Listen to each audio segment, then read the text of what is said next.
lim taka an khua loading vel chu zai renga te thian dun chuan mel vangin khachung lampanin ken pen tan ta kha ni a dur liana pen kalmek lai chu zai renga chuan chel chain ngoite lompa boru khi dik hlel tlat mai ka ti ibeng te kha handa uluk ve deuh te no pang tual chai thom tak ngel po hriat tur zuk hau lovamole kan khua hian boina lian tak te hi an lo tok reng te hi ni lo mo tin a phun zui bala chumi pa chuan amit chulen kwalin kiltin kiltang hi amel kwal kim vekani berma ye zai renga hlau thon hi a thleng dikkat rengani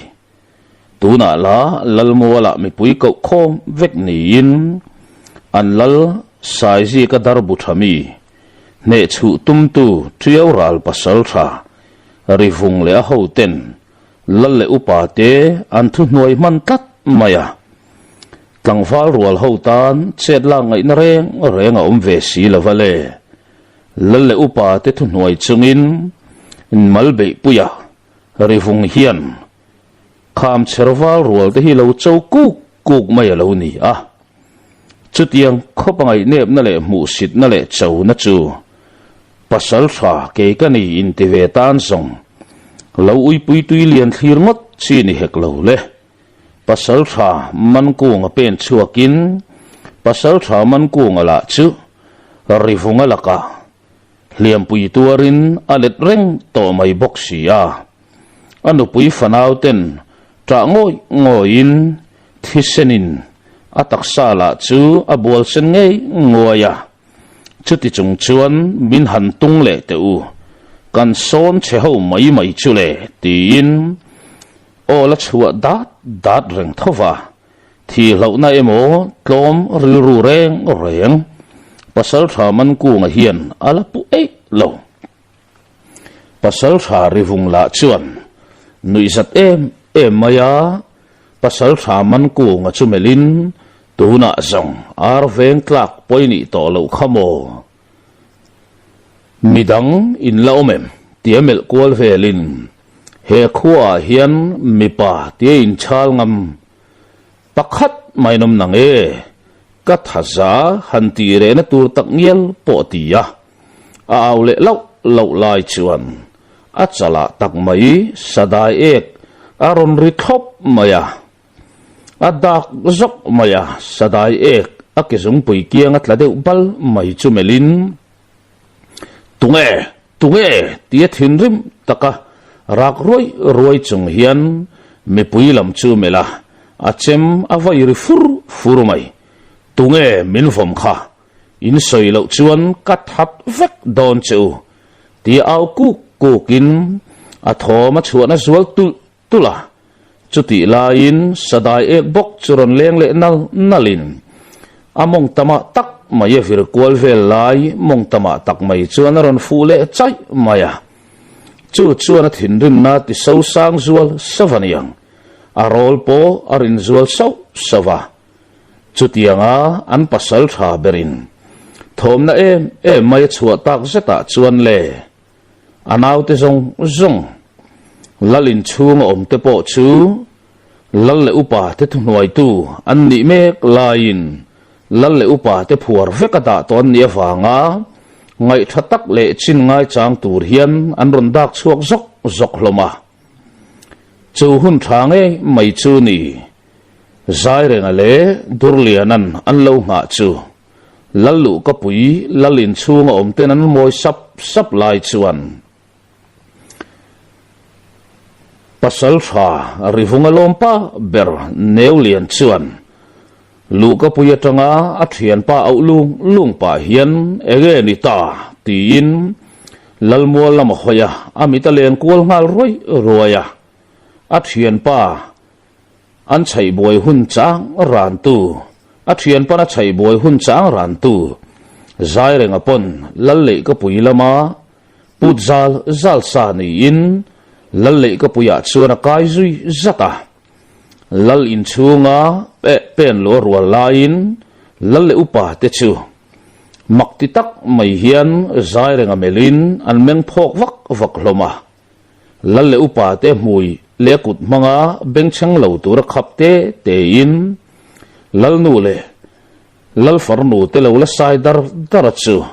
thamon nan an nui lui saka lu ka pui lam hoi chuan thom dim zet mai hian a pen ta da a chu mel ma ho kar tang ngei mai chuan lal tuala pasal thari vung thinrim tak maya au pung chu uluk zet maya tinin malbeya zong akhan lo de wang ti chu ain muthiam ngal maya deng ru mana fui fo na thin kan ne lo top tur te hi zong mo be boy du mi lo tur ram chan zong ngara an ngam mi lo tur ngen mu pai tir sat mai tur tia fui na thin chu zom a hun ni ti hian yang chu tim na nei map lo hian silai ahmet puak ta mai le pasal thari vung lompa ber neu lian nak thoi phei thot khopa silai mu thok chuak far mai chuan lalmol laya thinrim taka au dum pasal thari vung chu a nol thal topa neu lian ala a phut na sat luata lallu ka sanga tang chuan lal tua la vir thanok mai le ngal an nau te la angai na felo hian an ding a ho mai hlom le ngala zai renga chuan asilai tha ngalin a chem pui ne na lallu ka pui lama zuan chua chu ruala buk thang le chung sang kianga voitam nun chan lo zir to chu nun chan zir zo hlim chia thaza em mai sia chu ron langta tim na renga nei lo durlian ala deng ru ma chem cher thar sak nge mai ne na ron dok chuak ma zokin neu le na tho chuak me lu chu aron len ngal vok mai boka chuta lu ka pui lama aron tlan lon ve ngal zatin mel malam tal boi lai chu an thian dun chuan an chang el mun sam ta lom le an ho tu le an rin rol te tu ta chi pa sam zial hola an lo in tha da deuh nge ni don ni zai renga te thian dun chem laka panga ngot an thalman tat mai chuta zong har chuak thut ti hriat tak maya amani nun hum him tumin lalmualan zuang thangal phoka mani sahim na zong atlan tanan tumlai tak chuan zai renga chuan ring em mai hian bo nga ro tu ma dama chhualo tur tin au tuara valu paron har chuang ma saberin boang o ti le thing fak po do zok chu ruala marun hruai ta lom le re ni reng lo lal le upa ten lal mualan ron thlir ve thei meu chuan chung triau ral pasal tha le anau te ho chu nun na reng nei to lo hian an lo thi phar ka khuang lom to a chung lam mel lak loin an mel ngara sir lam mel lak loin an mel ngar mai diriam taka mel maruang an nop nu chuan lal sai ji ka chuan mi pui sa hok mup chu khap dai le te in zai rengale durlian ate lama khoya anui ta sang mai le pasal tha chiar tur ka nei bel le ta kan pasal tha liam pui tur kha tlangwal te khan rang takin in lama zon thleng thuai ulang bol pu po khan man mo takin boi pui te se ani khan mual aliam thiang reng lawania khang mi ok rol ho khachong an ruang kha mun khata lo da khom phot ula an ruang chung chang thua zong ro kan rel zuyang tin o chua lo lawa lal le upa te mai ni lo lal in chunga akai o mangmi kai ngal zungin zai renga te thian du nero man in lampan le nal to in an chung te nen an hlim ve hle a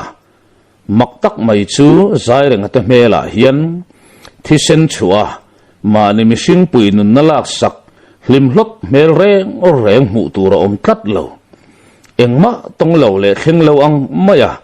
chung hi te chu him tak mai lo ri ve lai lain an jin ram chan chin te po zai renga te thian du nan ri pui ve le lua chuti lai tak chuan kai ten ron ri trak tratin tlangau pa aron dak luau mai zai renga nu chuan e khai tlangau pa la ni reng chuan poi hai a om ta em ni tia zo na lo nei chu tlangau pa chuan pi thei lian poi hai lam chu nila la ve a lalin lama ro rel ngai a oma kan lal pa in ka pasal tha te thian dun kha zuk ko thoi to min ti ani tin o nei fel vei thuka zai reng le dur lian a chu an hoi ka hau mai pasal tha tin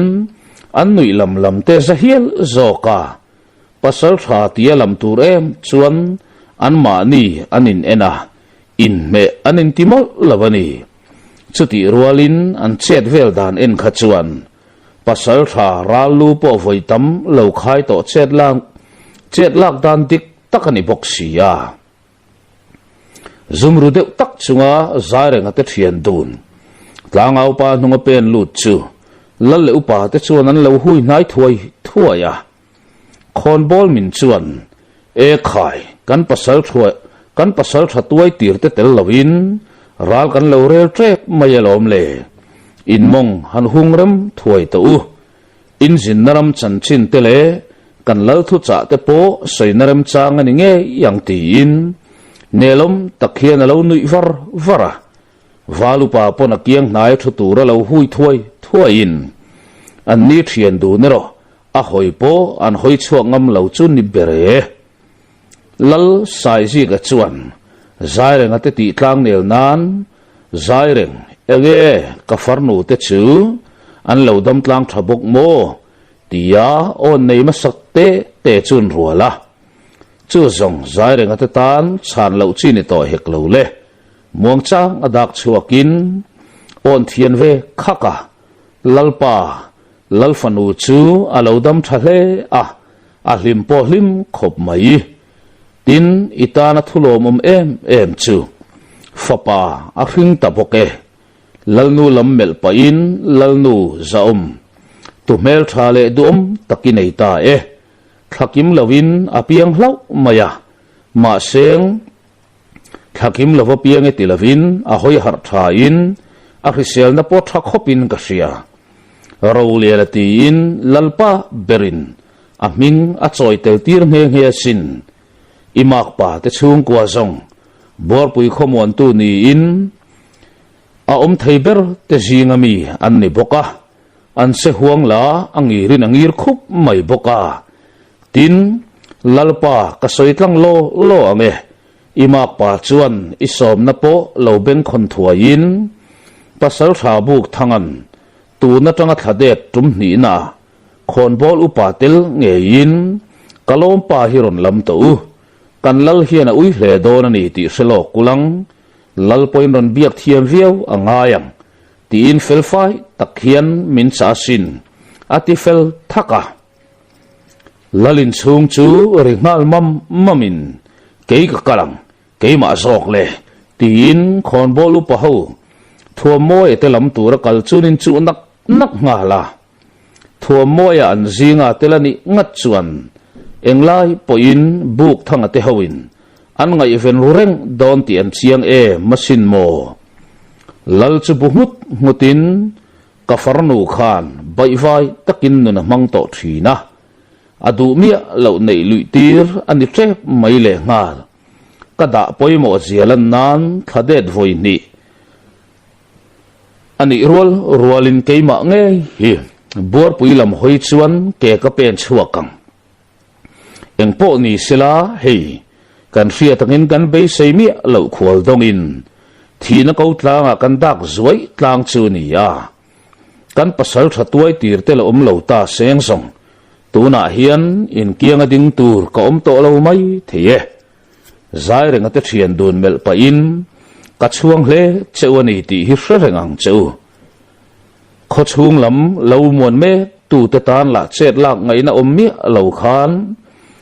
kan chi pa samzia ho khan min non hup thut ta khan sia kan ria tangin triau ral pasal tha refunga le ho te thi na hi an lal hiana en liam mai don ho lo chin riat lawan bo rei ta ka zong an chin bi in pasal tha te ron tir chuang ngei don eng tir ro man na siam chi nge ni yang do kan lo len tir ve mai do nge ni anga kan ngai dari han liam te ang le ti in an thuk hel lai chung chang chu thet dar ta thuaya an ngai dan le du dan te an han sei kwal ngel poin thua mum hlei thei tlat lo mai zai renga te thian du ne ro eng ma sei lo hian an thuk kun chal maya hun chukal muang an ti in lalin chu chua san an chak ngoi to chuti na ka lain lalpa chuan zai reng durlian enge in ngai dan le du dan han sei ve ta che u mo nang ni an nun ron lak saka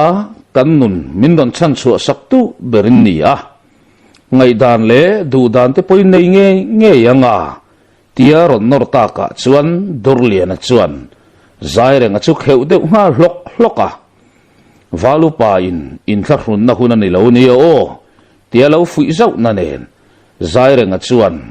lalpa ngun tak main khon bolu pa zaum tak te thu khalo ngai kha a apom om hlomin a tha hlom hle in ka sia chuti rualin khang inan soitak te zara karil ro lo lian taber mai chu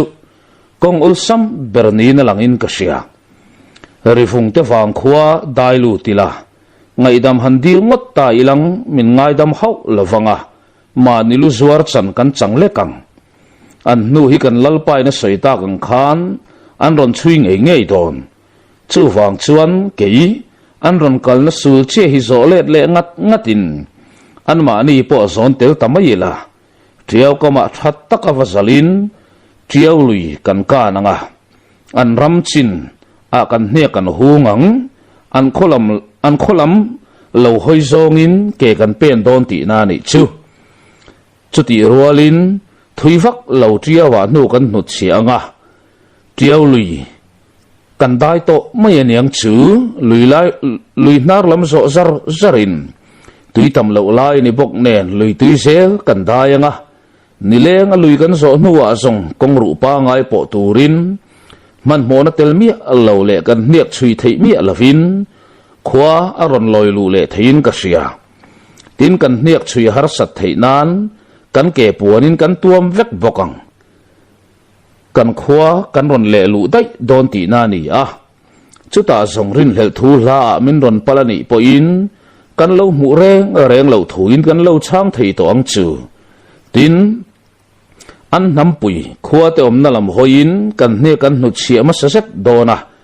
chumi awang tak chuan an chip bun po kan hle sak tur ani yang an ma ni le ma ni du le lo in chem har kwal vel mai te se tin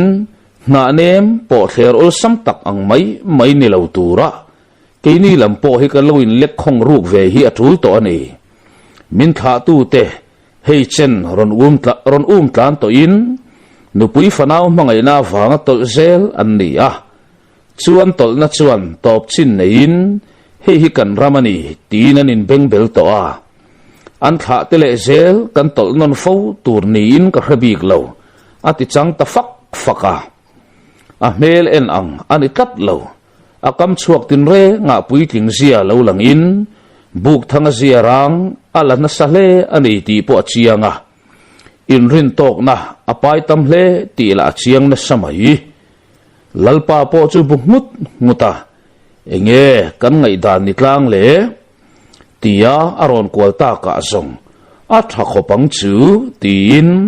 an ron tui ni ta clear hloma reilo te a kham cher tlangau pa chuan thler tin fangkualin o chua talo lawa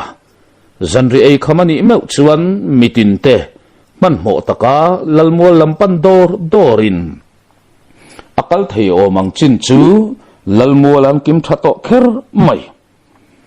khomi pui an kim khatta lal saiji ka churon pen chuakin mei cher de sup mai le lalmual mei puyan nun thua te awanga eng kulin ขมิปุยเตชูเมลกวลอุลุกเลยจานินเฮียนเก่าโคมจันชันเจ้ากงนี่กันไอ้นี่อามาสาชวนกันบวยนะอินเสชวะรัลขัติจัดเล็กินมินรอนงำไม่ค่ะกันอินไงตัวหารง่ายพอดดินกันบวยนะมินรอนชินเฟลสักตูกัดหลังฟ้าใจเรื่องอะไรดุรเลียนะที่เขาเอาเป็นชวกเสละเตียงโอยเด็ดินอาหอยกวลรุละใจเรียนที่เขาวินใจเรื่องอะไรดุรเลียนรอนนรชวกนกินลัลปาชวนตลางเอาป่าตีนันบุงมุตาเสกิขัดปั๊มไม่ตลางเอาป่ารอนเล็กชัวจูใจเรื่องที่เฟียนดูนลำห้อยเล็กสักป่าเฮียนอันนี้เฮียนหวยเส้นตะกินกับขตานอันเบียนี่ตินอันนุนเละเช็ดเจียนอาจิรอฟังโซกินเกี่ยขามเชรลัลป่าเฮียนใจนัตรงเฮียนปัสสาวะนี่นักเปกุดเบงทอมรอนริงาลัวโฮทอบินอรอนซุยเชียไม่บุกาอามาสงนุลาเตปนเมลชิดบีกันเหล่านี้ไงเร่งเหล่าใจเร่งอะไรดุรเลียนจูอันมุนเอาตัดสูรเงินโดนนี่อันเมลตะหงอันเมลตังงอยไม่เล่จุดที่รัวลินอันนี้ปนิลันหอยช่วงงำเดร์เหล่าลัลชวนมีปุยจะขับได้เละเตะอินกังฟาลเตอูเฮตียงจอยมวยนะดมนูดมตีร์เวกเจ้าฮีกระดูทุสามันนี่ปัสสาวะนี่นะฮีเปกเวกเจ้ากระดูสินจุดที่ตูร์ชวนอินริลรูค่ะเป้าขวินหวยเซนโรเซอันนี้เทียนดูนเฮียนกันคมิงจอยชันขามเชอร์ชีบโซโซอันนุนสันซิรนัลมาอันปัลเองเวกฟูกโตโซกสินตียาอันละลินรอนชุนสมเละเมวชวนใจเรื่องที่เทียนดูนชวนเมงพกนัสมัยตูมานันเฟลวนียนไงจูเลวมูรุเร่งตัวอันเร่งนี้เตียนเฟตัดเชียใจเรื่องที่เทียนดูนลมนานะมีปุยกุดเบงหุมการอันนี้ปอินจักตักจุงินลัลกุตมีจุนหันเต็มเล็กะลมทุสัยปอินลัลกุตันลันเล็กถวยะลัลตัวละมันรอนปันเละจูอันเก็บเป็นรังผัดเคร์ไม่กุดเบงทอมอะไรนูจวนเที่ยวรัลปัสสาวะเตรวงจงจางะลัลทุชวกจูอุปมินเงยชวนรันสวยชวกดับปะวาลุปากุตาอาจจะชวกตูร์จินทั้งเฟลตูระดอินมีปุยันตรีนูจวนลัลอุปาเตโปปัสสาวะมันกูงรูนลำปันินอันเป็นซุยตะเวกะมันกูงปอฟานในทักตะกินอนุนอาตาณปอยไทลายะเลียมนัตักเละปอยทำอาเราตกเราเล่าไม่ฮีเราหนีอาใจเรื่องที่เชียนดูนะหมูเตลฟังชวนล้มตะกเราเห็นคุมสักินลัลอุปาเตชวนนูชวนอันนี้เชียนดูนโปอันดิ้งไว้ตัวปัสสาวะชวนหูยฟังอาขมวงเละเดตันนี่อาชันจูปัสสาวะริฟุงเตรวงโซนเจชวกตูรซิงอาคานอันนี้เทียนดูนฮีอันเตลตัดสียปัสสาวะมันกูงจวนใจเรื่องเตจูช่วงติเสียดตักไม่เฮียนเลี้ยมในเลวอังมักไม่เฮียนโอชวกคุมเทกัดมายาอาไม่รอจูมีอันนี้เรื่องเหล่าตานส่งอันปัสสาวะเลี้ยมปุยตัวจูอันนั้นโตกันนี่ที่เชียงแรงมันหมดตักไม่อินลำปันโฟกินลัลมัวลำอันตันซุยเละโดระลัลสายซีกับโปอาข้อหอยนวมตัวอินขัดเด็ดตุ่มนี่น่ะตีนบุมุตาอัดหลังฟ้าเขาเตะเมลมาเขารวงอันเลี้ยมงัวจุดทีระอันฟังเขากล่าวเสียด่านตัวเละมาโซนนัตัวกงไอตัวจงชวนอาไวเบลอาปักตุลาอาเกียงนายาอันนูรอนทูจูเลวเมลเจ้าป่าเฮียนกะลัลทุเทงมินหลวปุยตากเนียกเสียดนุลากะลตงเลวนี่ฮิโมกันูปุยตูร์ตักชูอาเลวลังนลมายังตีนอันนูอินนรนตูร์เฟลอกตีเสียดตักไม่เฮียนอาเลวจงขัดถ้วยะอันนี้เรื่องละตะกาลัลสายซีกะฮีบุกทางเตะเฮียนคลาสิกจุมขัดบากินอาลมังตัมบีเข้าเหล่าจุดที่รัวลินลัลอันนี้ยะ pui nei lava ngot mai hi a chung te hian an veiron ber hi ni a nu pui nei mai tur le ran ngau zonga phet chuak tur po hian an nor ron ngun viau to a khopum pui hian an veiron lek lek to zok chu ni hetiang mi hi zong chung tina hian om ve thei chu ani angai thatu te zinga po hian leng rei tak tak veiron inom ve to nge yang anu po sai ji kan alain dai khalna wanga nui toy takin ati ngai na phelo chuan achala beng tangota hetianga zai renga ten an wang khomuana hunan man me lai hian bor pui po kal ngai kal ve zelin pasal tha razi ka terwa man na in an khoram ri lui kiang nai kong ru pa ngai lam chiang takalang theilai sia chuan bu khwarin bor puival palite te in kop thinin orlian te ho che don lak an rin na lian takawangin chin bianan in chok zak renga kho chung lama la nun chanan zir tluk reng mai bok thatak khan zir ro o kan tlang walaya kan zir tir nung bertur chewini to tat mayania tia deng ruma le ro hlo phekwal vel nuam tilutuk chu an hlimpui thin khop mai chakol rona ni atum somna aron lana khothang lama aliam le dona meu zong chin bi tu ten muan nei tange mai le siat ngai lo khwal mel mi som ni thalam ma tur hian senu fa rong kai du chungin ramri lui an ron pan tlat maya bor pui tlang wal pani chu rang tak maya kholam panatlang kir ngal wangin pani dang te ro film khur tak hian an tomping chala khwal ron kal te po an film khur melin an thom an chuan na lo khop mai bor pui wal pani te pon khothim hun ngakin chung khwal ron pen chuak te chun bi reng to khwa athim fela chon lo nei sa ang ten bar fel vek to awangin film khur tak mai hian vaibelan lakai ve an pak en lai an ron mu pal thu la tin an bok pila ching wang chung hian an pak tala an nuai ruam lama thom chua tu te pon zanrian bar tan ta nai zui zalin engemo thu poimo tal siat thein be seinan nai ani bera zanria pol eva an bar nu chuan khwalam ten vaibelan paktal tala ti sangan vortan ta reimoi tok an bengan do ngial nu pon beng han ver thei tu ro mangle rin hlel na tu ro mang reng an chak chuak du reng lo in kheu zewin an tol hun le mek lai chuan khwal zing atlang wal pakhat chuan punun kan thian te po an hla to vak lawanga aron ti ta zau maya pakhat chuan amma ke o heng thing te po hian bengan nei tluka ngai tur tia thum zoi tak sia azil bul na chu zoi te ma se uluk tak maya beng do buar pui lam ta na fiat bel nei nge tuma chet la zal buar pui wal te tan fiat mai chi rol le ngai tha mai chi ni ta tlat lo tol la zui thoi in an hanin ron le te aram chin khetiang tu zo kan ni boka ramri lui an kana chu ramri lui ria buk sual me tele ria mun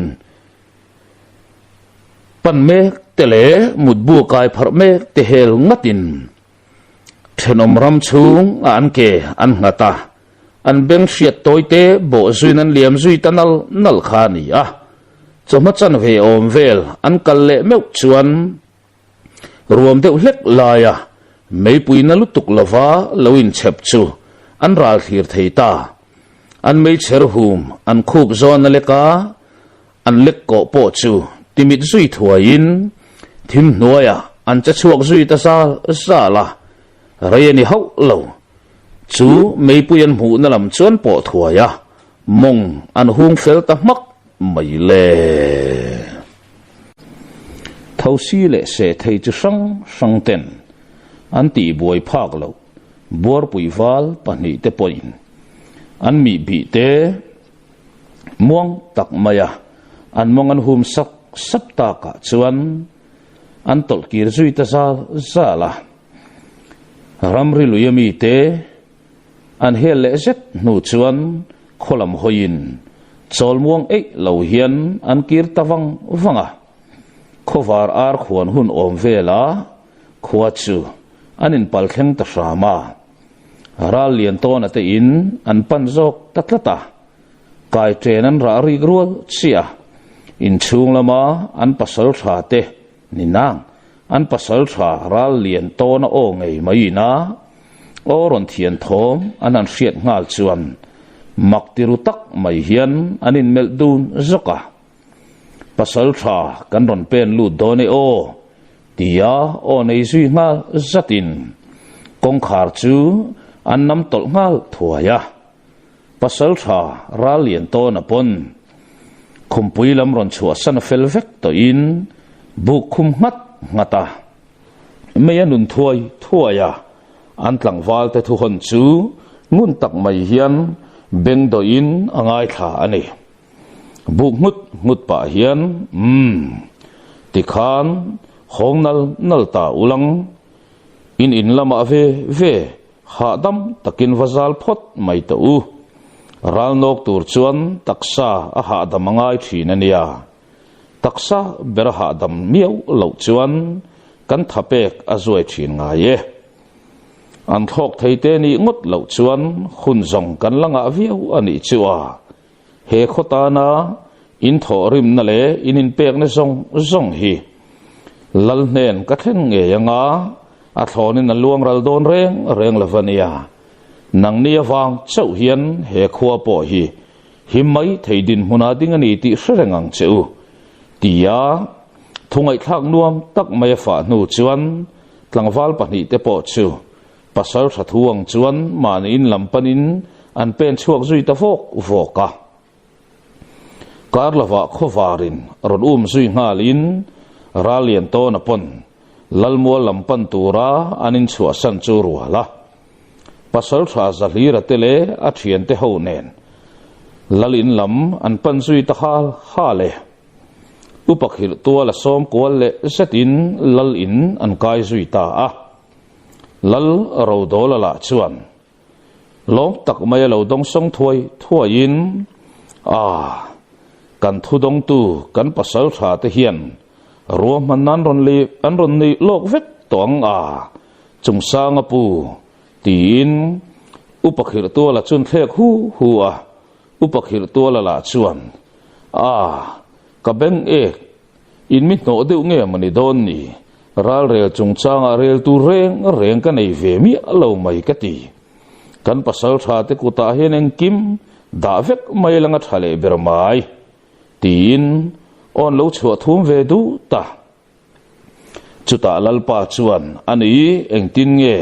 lal le upa te kan lo in buat sai ve ang le a han ti chuan ralian to na chuan lalpa an silai te chu ron tlan vele te ta selang kan la chu sak le tho turania mai thing hong vo tu te ma lem lo chan ve vel zong hei chung sang pu om lom le tin nui ta su nga upadang te po lo bu clearin tlangau pa chu an tir chuak zui ti thuaya ral kai thei chin chuka lava lalmuala chuan an ron chuak khom tuka an han kal khom meu chuan ral kai thei chin ngot po mi zathum chuang an lo ni ter to upakhir tuala chuan chung ral kai thei chin lalmuala ron ther heng huang mai te chu uluk fe mai le chik zet mai thek vung in lalpa heng zong hi arualin han thi vek mai ta selang phuman hau tak veyang chi o anti dai pekale nui lo antum fe po hian lalle upadang te hi anrile hak thin lalpa ina so mangin pasal tha zalira zok chu aron pen chuak thaka tlang val ho te ho nga luin man in lam an pan zung hlama an pasal tha te ruwa man na chu ti zong zok chuan ani lo mo tia o han chua reng an om lo buk thang ate thian ho ero lal in lama om muang tu ra sil an niang in lalina chuan an pen lu zui ve ta thuaya lale upa te nen le pasal tharwal te ne na ral rel zui mapin ruam manan bil fel khapa khokul nei thakwa an ni bok nen chumini le mai chuan eng man mazona thleng tur thelok lo ang maka omin nun phung pa ngai takhin zo mopa atam zok poina lolam liamin nun pa ngain an lanung mi mai heti lai hian ro hlua le deng ruma po e rel hun om vela in ak chuakin nang kan lo phang deuh to peka kan zubban lokang eti in an nui chuak dun hoka kong ru pa ngai zo zelin khua tanga thom hriat phak lo na tok vela chuan an han thu chol duai maya rei moi to kan thut nu chuan an pia mual lama chuan thom an hret tat mai ngun zok an ngai thak to nu chuan an bu nguta an lampana sekhal thom aron chuak chuan an beng alu fu boka ruam man naing tin nge niang tia soidun ve mulin an thut mun chu an tho san zui tuala an khwal te po karlova an tok don nai mai an ni pon ron che chuak ma ve hle aniang be sei ai mai nan ron nai to reng mai hi lo ni a chung ho tok zonga ro hlu le deng ru ma po chuan ke pen ve ngal zelin silai po pu chuak lem lova kal chuak kan ni a kong sol sau de la ya kher anin tok fu ta chate ro hlu le deng ru ma chu an mi to te awanga ding deuh chuin anan phuna sadun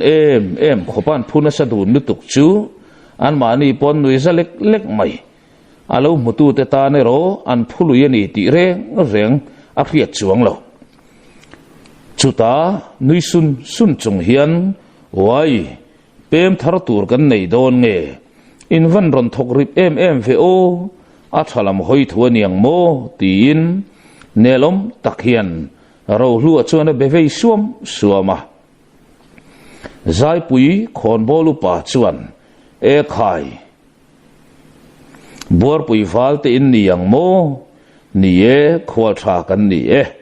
pem lam thu hla ero ani hau lova hei in laltan ti in kan ron kai chuak ve ni hi mo tia chana pek chu deng ru ma chuan e khai lompa ka kha chuak ke mani kan pasal tha ten kan ram chunga boina siam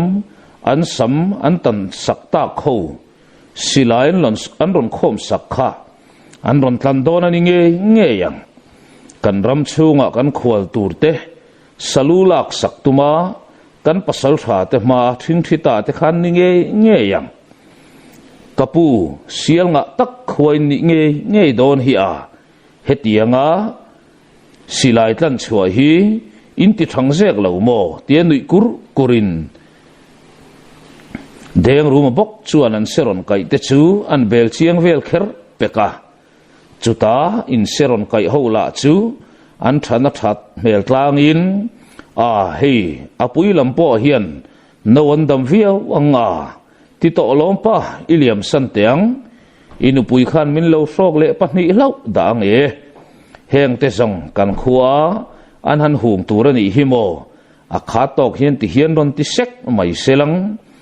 senga khuwa kan ni mai don alom le tia o nei ta ka song nui huk chung hian chung khwal te sukal pelin an liam zui voka chutiang anga ro hlu le deng ruman liam mek lai chuan khwal jinga pakhat chuan khek zui vunga an lian le mai ka ti aron ti chuak hloi maya an lo ral riat buk thang le athian te ti ngot mai ani a an million pani an ni ang ti reng an ring phader lo le ngal an ni la chu pasal thaumin anom du der mai si lova at mel tak le huwa talak tur ni chia si lo kam an che khum ngat mai te kha no man ti ma sairil te sat zung in ro lua te po kholam hoin rang tak mai hian an ron pen zui le mai boka kholaman pan le ke pen chu zau tha to in an ke pen na hlok boka khwalten khomor an dai khen meu hi chuan khothlir tlang an ron in pal thleng le reng to deng ru ma chuan kha pakhat kha pasal tha ve deuh chu nianga amen rum ve na sat mai khamo tia khwal pasal tha an to zingami amen rum kwal vel dan ziranui kur rangin zai pui khon bol min le akianga kalte chu an soizui ve bala heti lai hian zai pui khon bol min le akianga kalte pon khochung dailut ve me kin upakhir tuala hawa naupang in koi nok me mi panau pang in koi nok me te chuan melpo an lo mel du lo le ngal an kalpel fel chau tia chuan mi panau pang pakhat chuan mi khwal pa imonga kha rul hu ta wayania ama ruai tu zangbong tin au ta zar ma yale chu vele upakhir tuala chuan khai khatin mi khwal se zuar an au nom no ngai la ve tia khap thuai in no pang ho an ngoi thap lai chuan thinrim na thuk tak pai sa pasal tha soi luai a chuan no pang zak thei lo le kol hrong lu tuk i kapu se zuar kan ni lo o aron ti le chur maya upakhir tuala chuan khai in mel mai le se zor khai in me maya khatizat seron kai ta chu se zuar tura riak kalauda chu ni kati pat liau ani keizong khatianga mel rumai chi po kan ni lo tlom sa kani tlan chenun kol tu kani sia ka sammin tat sak ve hlau dange ti pa nui vorin khaile tu te u tu hun nge ka hun ani mo ti le koilek cho rual ngal daya amit an siai vang ale tarotsia tia pasal tha soiloe phun hluk chumelin i chefe avalati sa peka chuta zong pasal tha soiloe chu athin rim na tok upakhir tuala laka chuan huta niang chu putar mai chu le ikam a hlei hle mai mo ti le ron pan nai tumin ke ron pen tamaya upaphun luaya chuan soiluai in su ma hune aron ti ta ka zong pasal tha soiluai po tu muka in herin anui rei hau lawang tin na phun bala upamin ber ani la chu an kheve der si lawale upakhir tuala le mi panau pangrual nui kher duai te hannok hlak achak zia chun na satakani anni hola chu an nui ber fiat reng si lo hian an koi pakhatalaya an chonga chungot mai chu an nui ta moti tu hian an ritlo tlora upakhir tuala tongkam zoite te mai mi panau pangho riat tura an khwal walte soi sa sui chu an khe phave do der to silo khwalten lalmual an dai khen ruala lal le upa dang te ron dak chuak ngalin an se kai te chu an ron thlek sak du ka lalpa ber chuan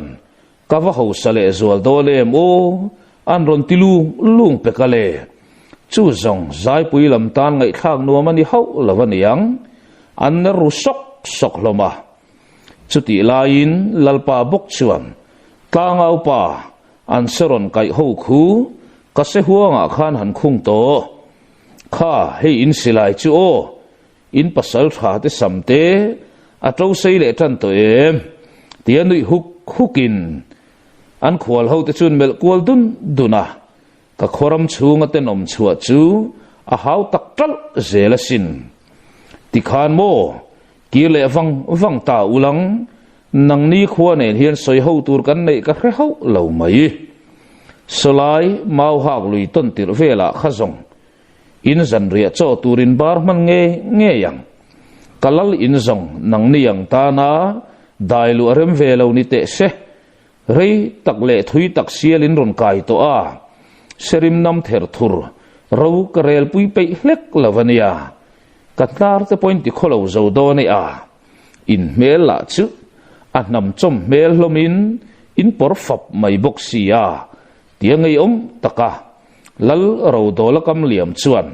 abar khai lek mai lalin chung po dailut em lo le lal le upa tenen po soi ho na pakhat ma nei lova an tham lova ni ti siat ngoya lalin lu ka puya tanga alo chhol vel mai le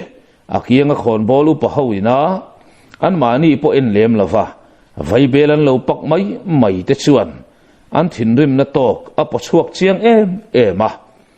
amai ro chu tunan din na hi buar pui kholal tuala ni miau maya mimol bertan po at so na hunani tat lo an lo ruwa man lo kangin thilakal don top lo mai an tum dan le ruwa man ang kha chuan chu khuwa chuan zan khatal an riak ngei turanin ngaya zolbu ka kai ve in zolbuk chu an lo thunun lok makanga chuta an thian ten an ron hup mai to turanga yan ni veite lulne tuna zong kho chunga zan khat tak ngel rian phal sak lo mai ni lovin zan ria bar tur 8 an chel buang 8 lo upapun loya chuan e khai ava makdon ve ati sapa chuti lain lal ro a in her maka in chung lam pen lu turin ke pen tan der mai chuta dingle chutin ron hoi kir le a rem changa min ron bo le ru o ka se huang ala thol te mayania ti aulu lungin hlap huwa chop ala sak khum zui le ngal khwal ho po chu melkwal 8 to lo hian a pen lut maka chu thil pasal tha soiluan an mu chu a thin salutuk chu al theini selang al pop nge yang leichar per tan tanin ava in tham lo thak ngai vele lo ngai takrau tia then sok chunga in her makin khulai putarkha ati per chuak chaka upakhir tuala te ho po angai te lo la rilai lain pasal tha soiloya chuan upakhir tuala mu ve le apan ding zui chata voi khatal ben thal tol tum chuan ke pen chuak ani amai ro chu avapan me putar kun ngur mai chu rang tak mai hian ron ding chuak thuta ron din chua pa chuan vut hi ron hu malo ni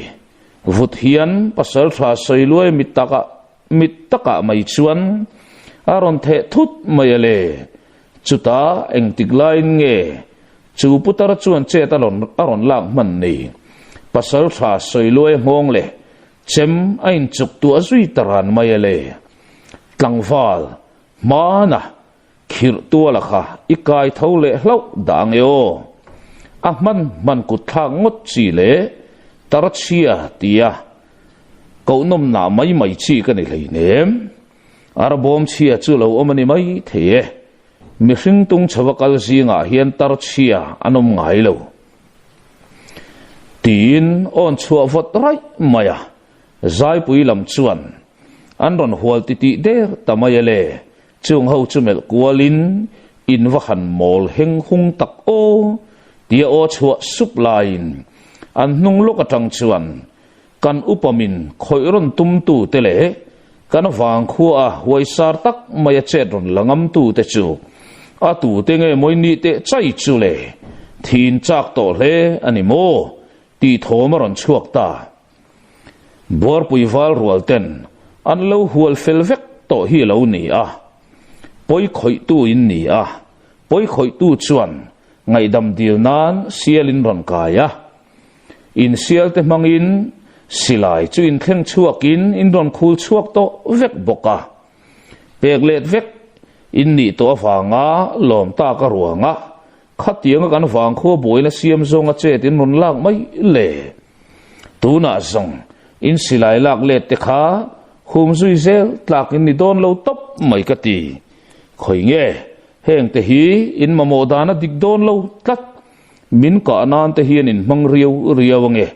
ti in ro lua le deng ruma kho chung lama lo le vung to te chuan ron pen nai chun ruala an silai ron tlan chua hlim hlol te chu an ron phi thak sak zui mia tamayale tlangwal pakhat chuan tle malo tan kho ve detin asilai hum lai chu tha mai du reng reng lawa ro hlua chon chuk mel runin i tha donem an ti thum du ta ka silai hum lai ka tha ngai lo tia chana don rol chia ro hlua chem chu che ve nga lin amau chang thel ta lom le chu tlangwal sung tang pahni chu bul ngal thotin na tuarin rak ngal chel chula deng ru ma chuan lompa lo kiang set te alu khagaron thel viang o tia on nei le zet zong upa phun lua ya chu mangang tak mai ron out chokin aba na phara ngai damaron dir nga chul maya kan thiam lo ni e kan thiam lo kan nau te thina lo ram deuh lekani khonga in min ngai dam sa ro u kan silai te zong kan ron tlan chuak him hlol mai ani sia min hum tir le ram teu tiang en na siam chu ngoi renga lo ding buk thanga lam hoya ro hlua chon the phei zat chu rualin kan pasal tha buk thanga kuta aum ta indu chuan vadil ve to mai ro u tia o nei chu zuin buk thanga lam an hoi lai chuan buk thanga chuan pakhat hi senufa bokin in ron tan le theyang chu thu to pani tinin herzui mak maya zai pui upale atlangwal hote ta ti theireng renga to lo buk thanga kal bu so han zui le chu angaw ngam chi rual ani to si la vale upakhir tu la chuan in ron tan rei lo hle mai mo ron tan kum tluan thak mai ru o in sial zong in kan wang khuwa moi kim huna zong in silai ti chun kol kir vele e mang tin alo ni hoka zai pui lam thinrim na asang ro pui si ti thein nei der bok si la vale anti thei om chun thinrim zet mai in herin chak zet mai hian khomor lam panin an kalvok voka khothir tlanga ding zui thapin pasal tha soilua chuan muangin lo ommol ro min nui zat ve mo in nui rei hau lawang tia ripu pungin malam kong chu so in an pen zui le tapok poka pasal tha soilua bok chuan min bi le zui tu an mai thea calcium thoi hi tha tina pen sau pok maya nu dola anda ten eng ma an mani zui tu o mangan mu tak lawa chuan bor pui ron pan ve me tu an thian te fin tum ranin an pen liam ta zunga koi tin deuh thoa lo sa wang bor pui val rual te pon nui suk chunga thlir liam zelin kan lo nga ka rengang chu pasal tha i ana cheve bar hle mai ti in an thlir liama kholam an pan san ta zoka zai pui lamte an liam thui ta mo tia chuan pasal tha ra lian to na ho chuan zalbuk tuala bor pui val rual te khom luin ra lian to na chuan an ruam man na te chun soinon le zunga kul nei khuwa po kul nei thatak khuwa an ni zia an khachiang boka kul khong khar kiang maya ral ven buk da an ni bok nen ral veng mi panga in da in nun thung pa ngayan zole vek to lalpa in silai man an ron tlan na hi in se huanga thung te u khai tin buk thanga te ho chunor ve bok ma selang ise huang lo moi phot mai ro siti in buk thang ate ho lain an kai du der lo le ngal zana ni a rol thar zalbuk la kai rual chi lo ho po sairo khernen pasal tha ra lian to na tuala an pung khom tak taka an phurna so sang hlom kher mai thom nei map lova kul chung lam missing din theina na mau manga uluk tak mai an siam sa thapa chuan rol thar rual ringot mai zadon tho chu thumu an thumu far maya ra lian to na chuan mi pa chu ra lo lian mek ma se lo nai na ti boi tur ani lova amu hil mai tur ani kho fing cha rual bakin min ron pal thleng don lo ti hreng ulang tuna muru muhil ru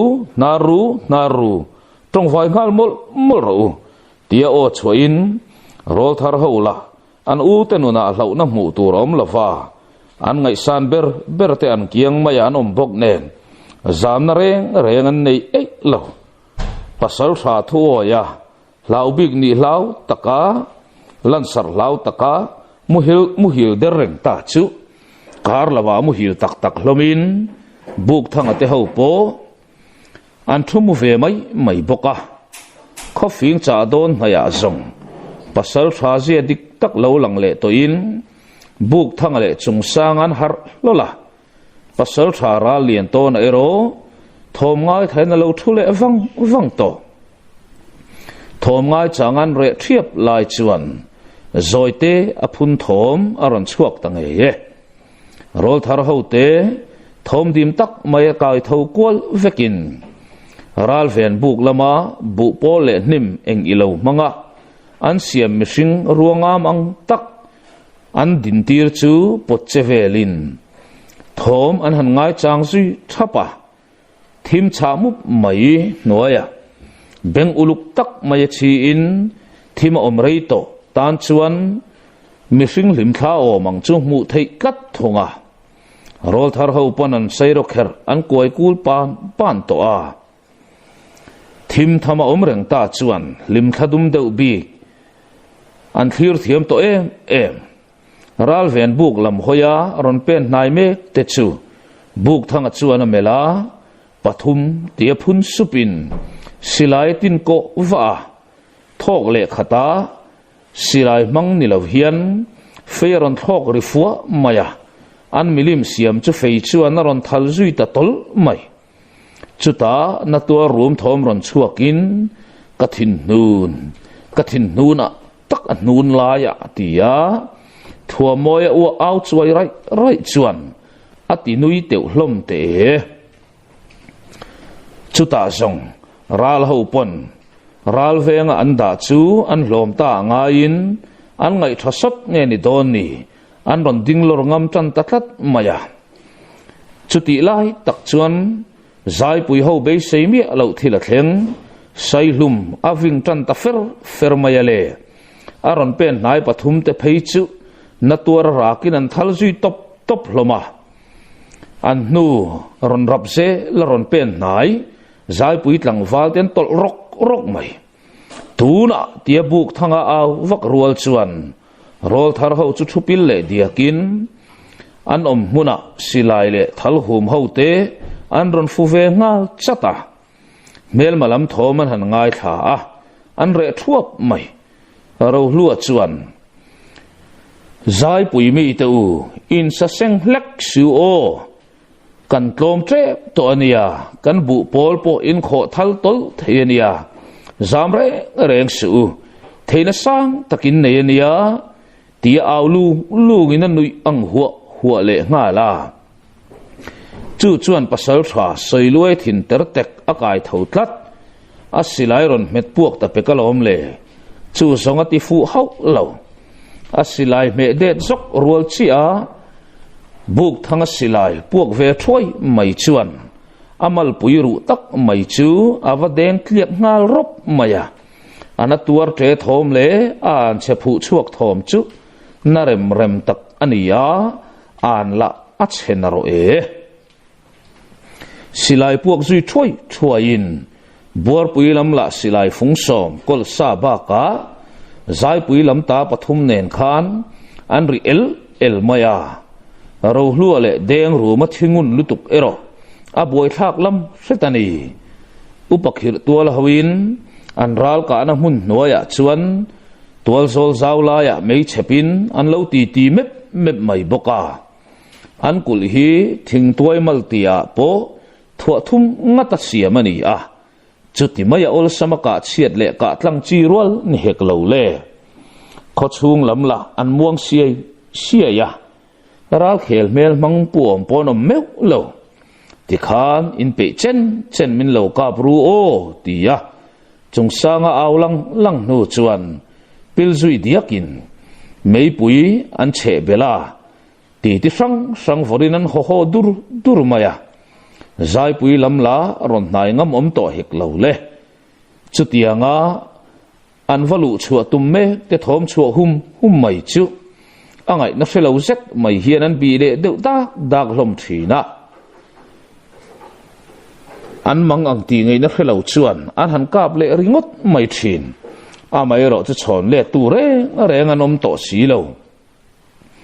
kol ron enga mel malam la kiang mai ta nge tibi khek lo upakhir to la chuan kan soinon leang kir mai ro kan thin in ti urve tak donania ma nilu sei puite laka siam han lek chiam mai le in nun hek zonga chengrang choi kan la phia wang chau wa nungdamala ding ki min ni khamo kan du tak kan thin rim tak in ron ton darani chuan mo in wang khua kan ron mang thak tur zok che unia tian au lau na chu zai pui upa chuan an thei chung tomro se tram chua makila ne mai lom hual thi thakam an ti vai ku ka nula sin thoten tui ron phurla lakin an kho kul chunga ngat tui khur an da bok nen boina reng an nei ri tlat lo ei le in tur la ni se an lo in chek im em bok nen an pe chen cham ro se ti son min hual vel mai ro se tin ral veng anin ta abak zong in lama zu khong vekamole niaron tlang sanga zai pui lam aboi zo kan tang tan ta chomakal don thoa chau tui choi tura oma sia an hual te berla pangai takhian an nunan mang mia mai bok si nen khomak takan ni khua thim se a hlopin kan bo toang ani lo chuan keima ani zo khi tui nei lo le ril tra mat hlum tur le chau che tur kan ni zok don klat tian in fui sau ta ka zong tui choi pen le pol ni lau em zai pui wal te pon ilu chua vek lo ang tinan ron phur thar le ta viau boka khua thim tan ta tia chuan buk thanga te thian ho chu lalin hnung kha ma chuan ram fui mangin an luai liam thata zunga pasal tha za lira chuan innun kan hlut sak to chewa innun na ta na poilo zongin kan chengrang kan autir huna top ta inron nai le ani ngai chuan thina nen inin chi bai lop to nge yang le tia vo khan na thu au pui chu silain aron chang ta tlat ralian to na chuan ato ke lompa ti le a chengrang an autir ve zat mai zong zahira ron sai pop tu chu hlom ngal nokin a chal a tak mayani a ko phot maya ralian to na chuan thim thama po mu thei vek big nge ni don ni aton siat anga ana mang tangkai chulam zok chu ni dai sia mipa takin ral bong o zai pui wal kan sam ngai lo ti ho hul thom ron chuakin mo tak mai hian kul laman ron pan tatlat chutianga ron tlan zui hulin kul chun ron mu chiang theita mak ti tak mai hian an thira kul kong khar lo in hong chu an hua chuta zong thang ani thang tu man bo su tlan le ro ten au turin pasal tha or liana auring kher mai chu au thoma re rual chia chuan a van vor zo ngatin thalaron surta lom le reilo te ana tua tre thom aron chuak ngal thot thota feile silain aron zui chat mai boka mel ma ho tol kirtan me te chu an thal phoka chu tiangan tal boi mek lai chuan an chak tlang atang chuan thal le fei aron ving thuaka mel ma eng mo zat an thluk bel le ta silai met puak du hek lo le kulam atang ngota thal le fei ron thoka ngain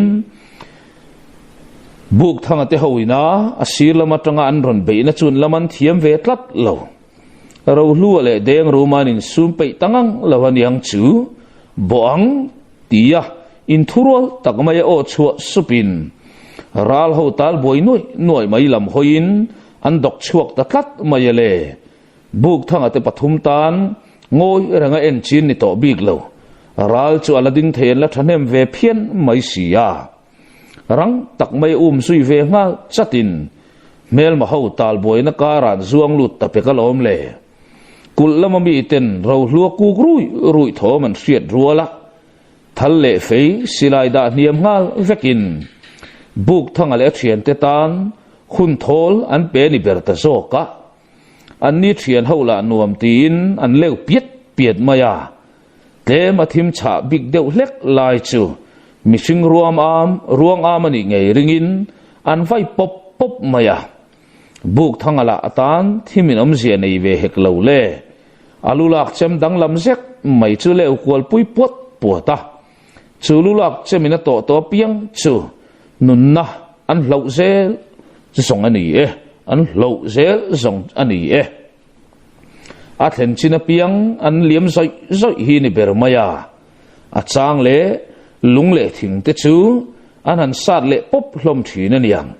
ani mi alo tiaro hlu phun hluk thom chu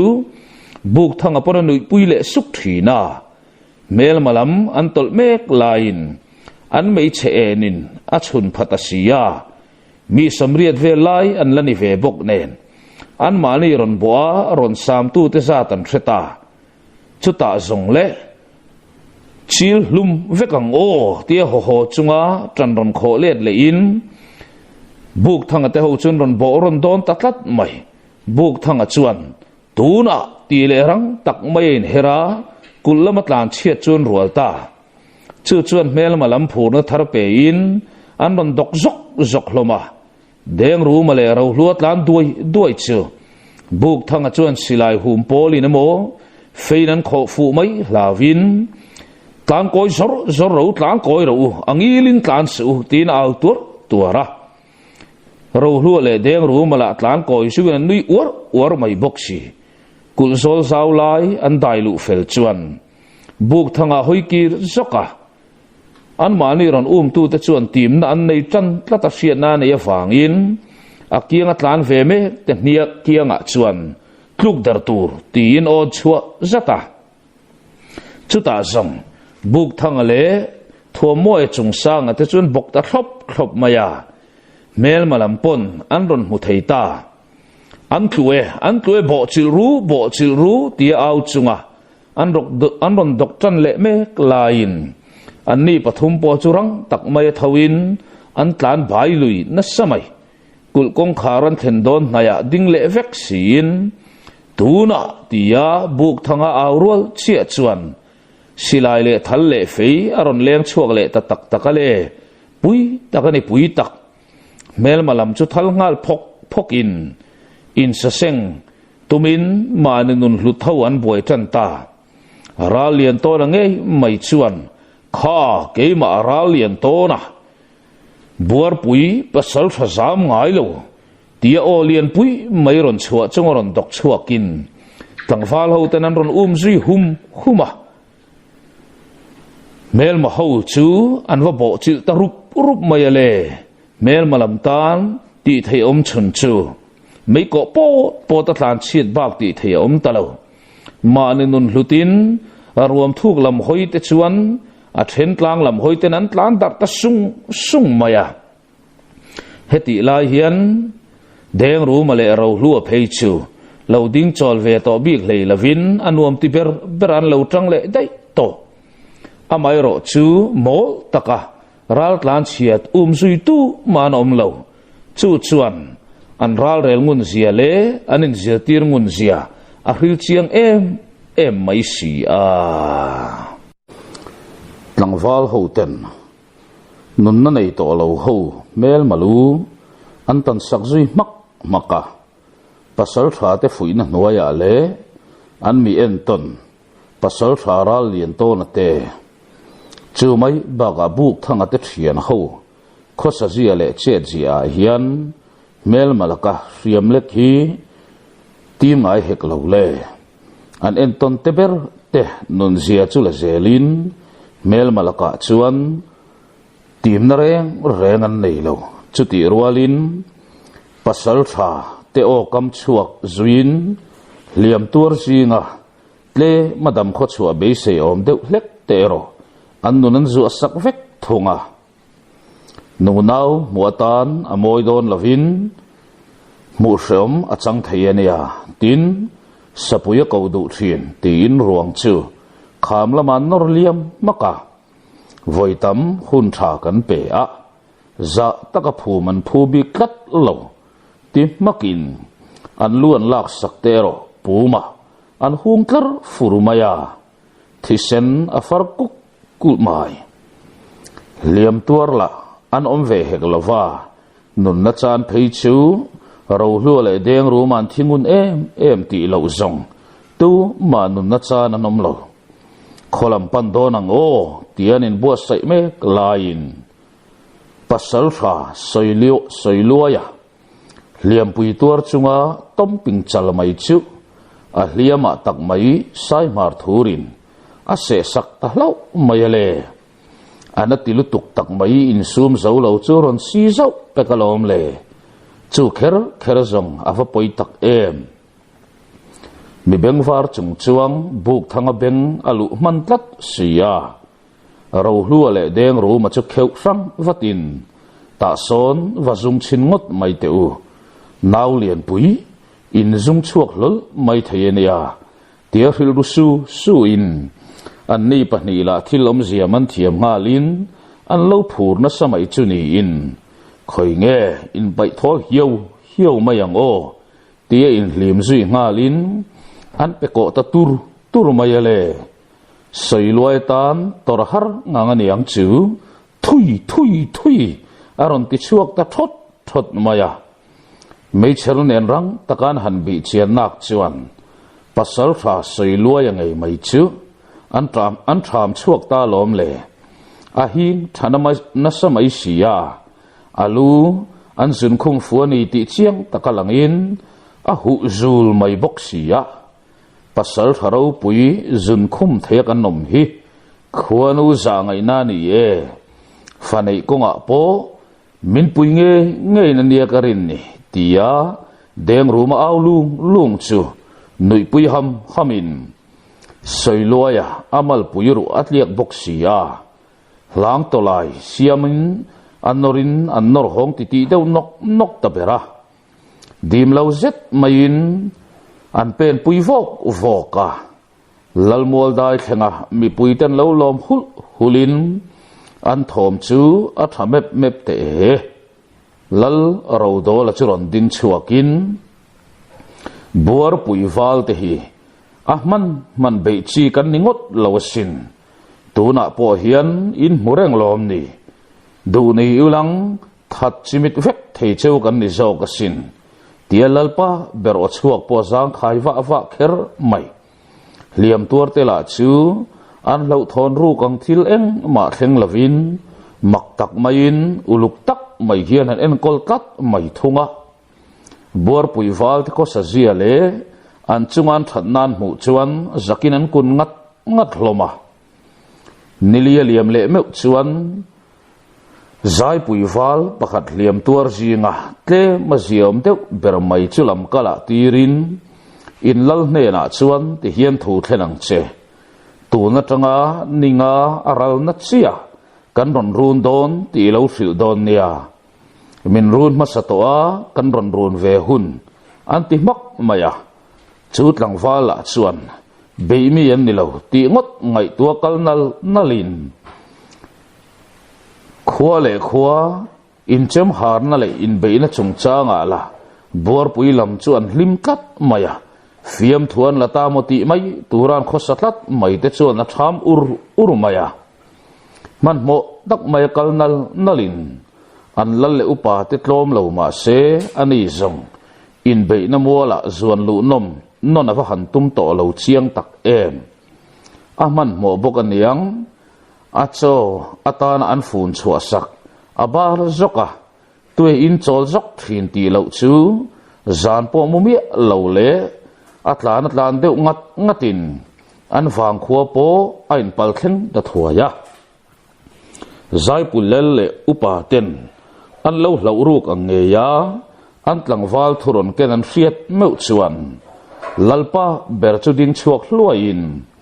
ka wang khodam nan enge ka ti ta kang le tin upa le pasal tha ladam ve om te ho chu amel golden dena upatam zok ten lalpa remna kong kan hoinge angai to ani kan den mun hi thau lo mai tia ma anga an ngai danan soile sap lai chuan ngai dan sang alo piang nuk maya chutia ngai dan sang alo pian me kara thumum an nei hlei thei tlat lo upamin bermai chuan ma tang to renga dolen tir tuma ro manasiam tulian berni ziaron lan tir non le ngatin lalpa voi khat kan chet suala wang hian che sual non reng tur kan ni don bi kem ni ti tak ema chuan ati sual masatu zok po kan ni lawa ai ngama ma tlom sangot thin lung kan pu hi keizong kalaya dam thei kat lo mai nia mole ti ema chuan I u nau pa pasal tha te chon khau ziala kan chiang threwa tun hun hi ni don lom ni kho in zar zom tat kan ni na lan tir na hun tur chu ninga nuwa an ti ni chuan enge kan lo le chan lo le mang le bor pui khua buk thanga ra lian to na a hau maya mi hring ve bok an ni lom ni tin oron porch aron nei porta viu mai le nga la chuta zong an ngai dan phir sa chu phir le zual savamati mai turani tlom sa ril rupai to lo then khat te po chuan an khon bol min chu an don thlop ngal zat mai boka atak taka chuan an thin lunga tlom lak na tam takan neya an tlang wal nge moza in nun nan chan ve tat mai sia thisen ve karut le du na thin lung an pulian le upamin kam liam chu then khat chuan an on ngal tui mai chuti lain lam kalan tir chua le an silai buk thang atena an man sak khul chuak turan tir chua ber mai upaphun luaya chuan lalpa kan upamin sei kha adik na chena tamngat mai kati ma se ti hian ingai tu tel te ra manguo bor pui dai lut ngai ten beimi an ni lo kan ti hi lak thu tak awakhan thatak em kei an huai sen dan le an tan ngam dan ka ngai tu khan zai oi khuwa tenen pon tang ho vek po ni ila sau rau kan thai ka ring katani ma nilu sei pui nun nalak sa emin kiang mai turin min aw mola amai ro chu kan pasal tha ten lulu lan chua ta ka wangin kan tlangwal tam tak kan chan pha ta ni khamo kirmai tura pasal tha te kan norme lai po in kirel lavin malam panin ken pen lui tlat mai sia sapui mu hi lai kan thong har ta ni chu ka mu dan le ka hriat dan dik tak le kan khota na thaper tur ni in ka sia keizong dolen tirai chuan remna kong lam hoya ke pen hi kala du fan mai ka tin atran na ngai ron tang non le ngata upamin chuan wai kan upa phun loi chu zamin ikhur cheder mayani mo adike adik lutuke mani wang khwa chan nan le chungnun na khum tur hi chuan thisen ngam deuh hlek ni te po hi nga ya tle ma thisen ngam deuh hlek tan lo zong kan ke pen hi asak le tal mai thina ni hi mo tin mei nei om mei nei zet maya kam chua pa hian an nui lui vei hak haka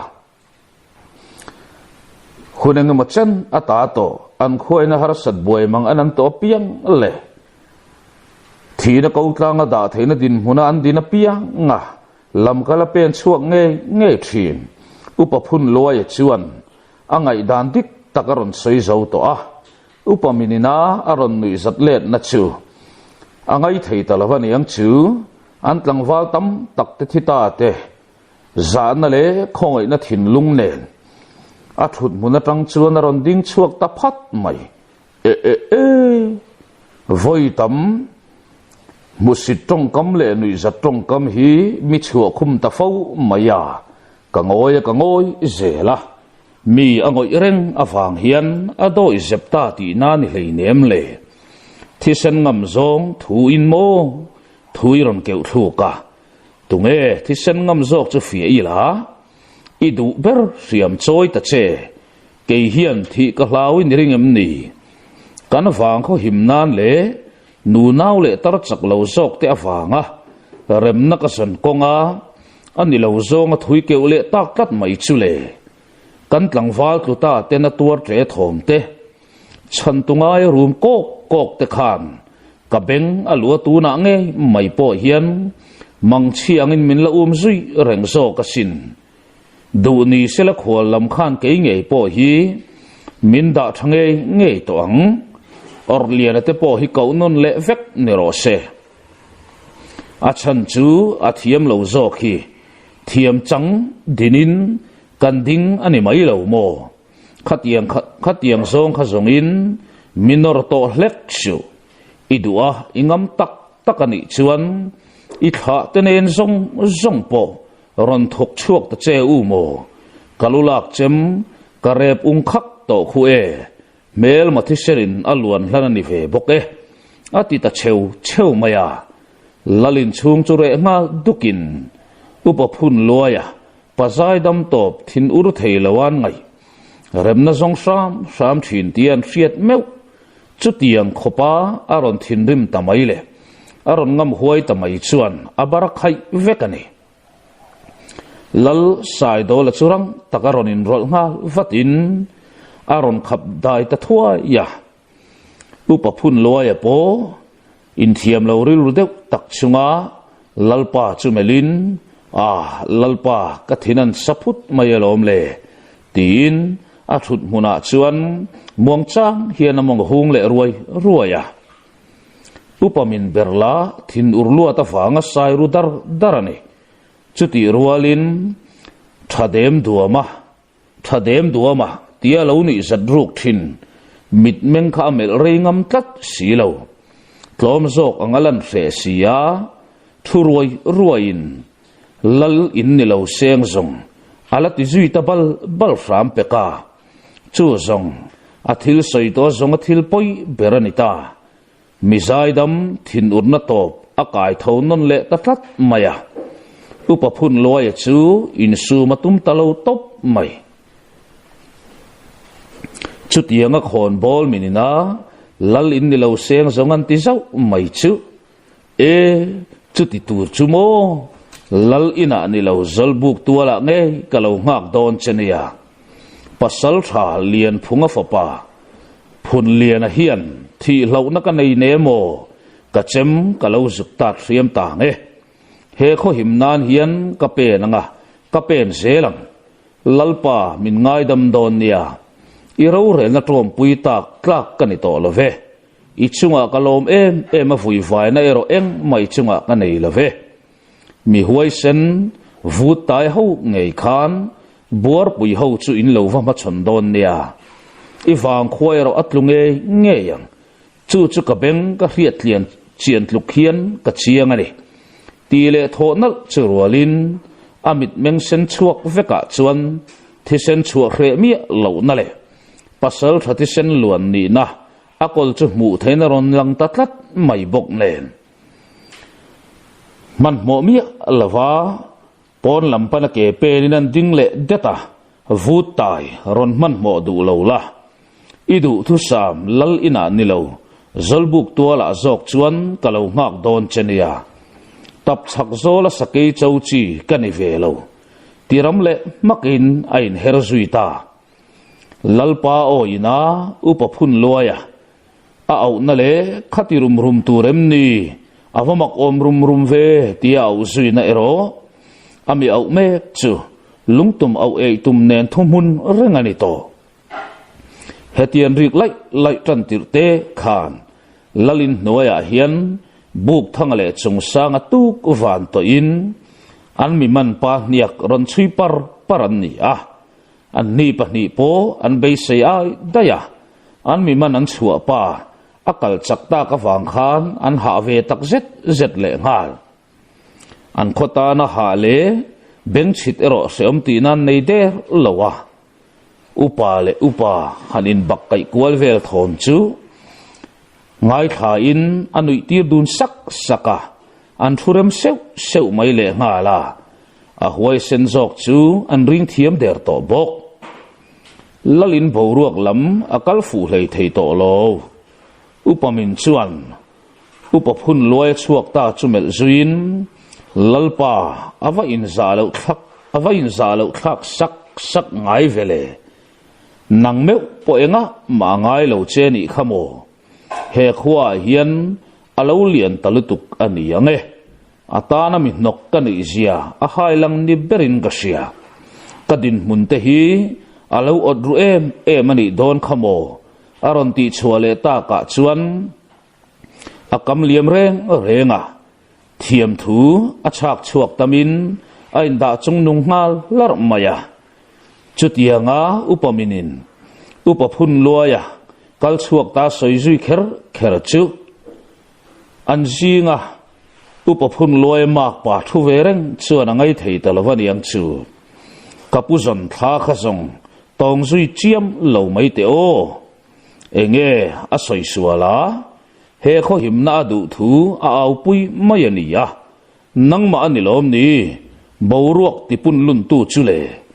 nangadin munao thula kan fengai heklo remna le muanna zong mi te hi an doi zep ngot wang ni lo fowania an ma ni ai midang ngai tua zok na thin lung putlat thin te hi an ninga ye lalpa kan thu sui mum a hun ta e dolen tirin itini poin ipasal tha te hi kan tlan lawang remna i zong zok ang u itini poin kan pen mayang tin pasal tha ralian chuan oron nei ta a upamin ero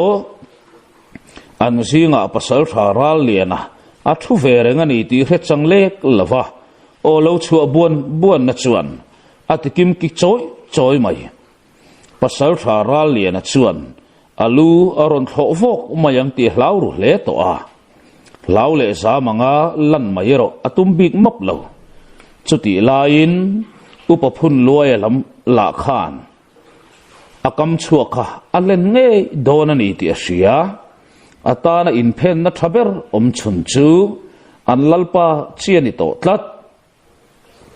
heti mek lai hian upaphun loy ho ta kha ngoi renganin chunga pen lutin alulak chem kumtam alek chua to lo uluk taka tuam rapa rep mak to chula thain tarawa bana meyeng noya tat liawa angal mul azia chin tange ye buhat ngat chunga a feiban le in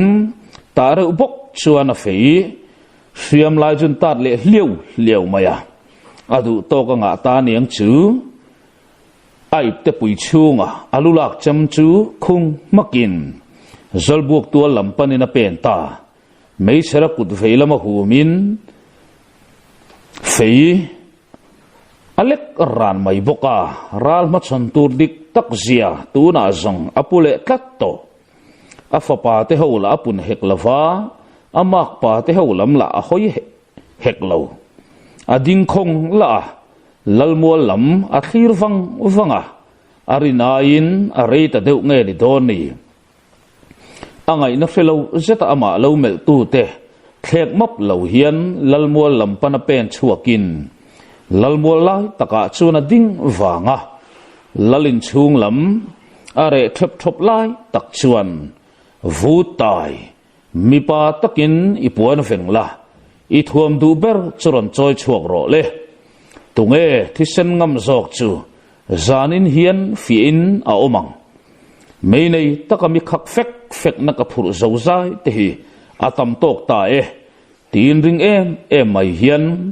upaphun loe chuan o chhuwa talia lia mai ale lalpa ber tong tumaka ang zok to po chu top chuin upaphun loya lungoi zan lo hong ta kha in lama ain so lungoi le mai tura anga hi lalpa po hin ring sualani mi huai sen mu hil kai thoina om tatat mai sia rayani hau lo lalmuala chuan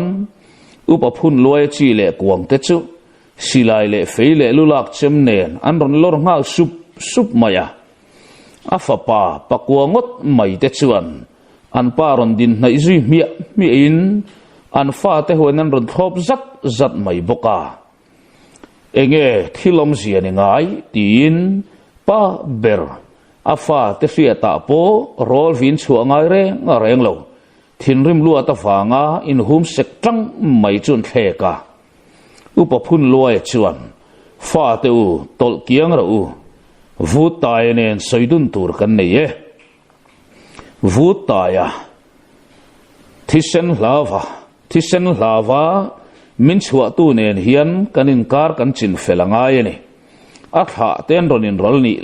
chau lo chuan che ron lave hlek suang chau atlu zok kan ni pon vu tai le tha te laka phuba ron la hlek suang chau katluk na chu thu to pani ngal pokang vu tai karon phi chuak don chenge iron chuak don tin a fe chun bura alulak chem avai ritan tatlat mai upavut taya melron dang lamin o ka fiam thu mai sin mali o ka be se ain ala thu tak tariau mai tian nui lui velin fiam ka be se ain lo dol lo sep mai ka ti lalpa tinan meng deuh zuka thisen ingam viau anilom ni tuma khalawin rol hlek suang chu ten om taka chet line omani chuan keiman chumi chu ka ma chhananga alu kala bokang orlian nangni ho po kha lo put ru hlek suang chu bor puiwal ta khan kapuzon kam liam atang khan thiam so kan ni thu an soi khumani ti achiang areng mai thudik tak hriat ka duang thudik tak tin pasal thara lian chuan o chua thumbul bula pasal thara lian hi zai pui khokul lein nga na bulpui berani nililiam ta maya khwa ronin pal kheng ve lolani khwala an chung te dam lo tlo azin ni in bor pui dau tur po khan acha chuak ve man ta lo kha ani re nga mitong tui tam lem lo ma se a thei na konga zai pui pasal tha te chung enani tlat mai bok sia lalmuala chuan aw thom ron ru sup phun thom nen an bi thak ve na ber lia ta ka zong buk thang ate pahni po tol chuak zalin thimlai deuh chuin mi pui zingan ding ve wang to upa in bei chu muan khat maya tin chiang taka mu tum hian an thlek uluk kher mai khomi puiron pung khom se in lalmual chun moi mur to maya a thleng hnunga piang mai chuan zonan ron nei ze la a chan na chiang takero tu manan kol silo an khon bola po a khuai na an ngai na dron a dai dau le hla o piang a pen mai zel a thin rim ve theilo nianga an ti ngam hial khopa pazaidam chút thì khóc thì sen chùa chạc zia aputta cả zong không bị bùi zong đều thổ chú alaman trăng thì nga der mấy lệ nga là upamin zia hi an lâu mut lang sắc viêu lang te po anh mấy thì ye upavu tai la cha chuak ngam to hek lo le an lalpa chu mel le zuk thinin chan abei sen ni bera lalpo ngoi vangin luka sang lam apan chuta upaphun loya chu ron melin e khai in sum te khai thuin isoi feldon te ang u khati tut tur ani ngai lave dam deuh zok hian on ron chua upamin po thodeu khuain ani zong pathang angani a anem le mayang tin upaphun loya chu alo ngai tua chuti ngai tua na nei me lain lalpa min ngai dam don nia iro re la trom tlak kani to lo ang chin khavu ta ya he khomi pui him na ka ngai tua lu ta wanga thisen lawa min chua tu ngei khan ngai dam midil lawani chuan ilalin chunga khan karon pen lut ngei don ania thang khat lian kalulak chem ka choi to lo hian ta reu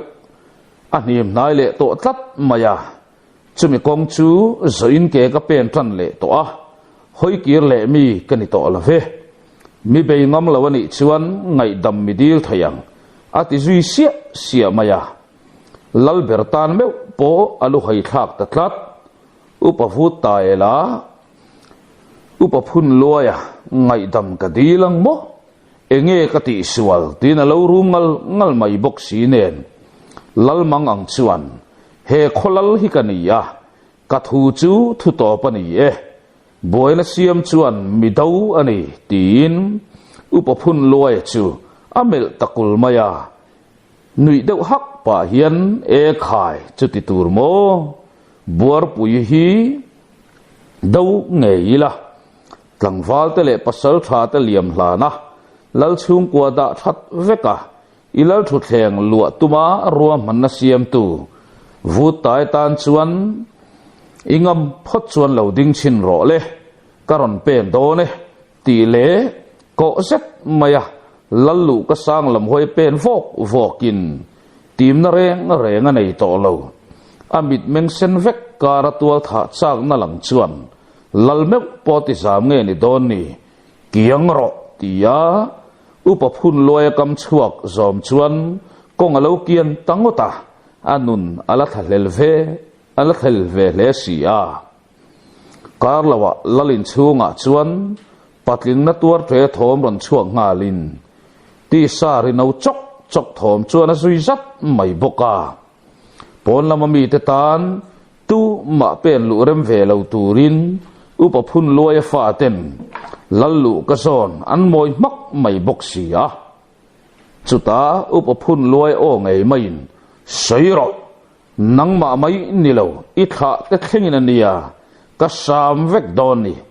khongai na hun tlem ka nei lai hian nangma chuli tur theinan ti au thotin a chem chuan upavut tai beng veilam chu an loi thazui thot mai pekale chuta zong atok ka soyang keiman ka soi vekang za ngai lu ro ti thom ron chuan na lam an hoinak chuan meichia ni awanga afa ten an ron kaltlang tir upavut tai no pui mel lo thon lu ta wanga dagwar pap to chu lalkong ka kianga lo dinga chiang tak mai hian upaphun loya chuan an mel wanga chutianga upaphun loya in tha da lai le vutai no puin mel ron thap lai chuan